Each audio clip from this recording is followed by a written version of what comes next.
started out in requirement 8.1 that said everybody gets their own unique username and password. We come down to requirement 8.5 that's kind of a marry to that. And it says that we shouldn't be using any group or generic or shared accounts as well. Now, we shouldn't be using these for administrative purposes. We shouldn't be using these for any accounts or any service that would be subject to staff having access to anything of sensitive nature or having access to credit card information. One of the areas where a lot of organizations get into trouble is with the use of root, right? And there's ways that you can address this so that we can recreate that accountability that's lost when more than one individual uses the use of these accounts.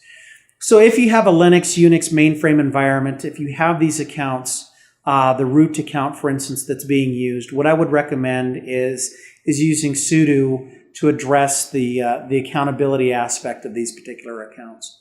From an assessment perspective, what we're going to be doing is we're going to be interviewing staff, your administration staff, and talking about, when generic passwords are requested, how do you manage that? What do you do with that when your manager comes to you and says, Betty, tell me about how you create create me an account for this particular group of people.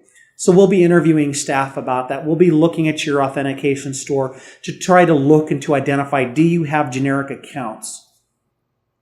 Now, understand that system accounts are not necessarily the same thing as a generic account.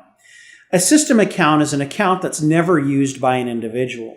These accounts are typically used for applications to run or for systems to operate and to perform certain tasks. Now, you should never, ever have your staff logging in with these service accounts as well.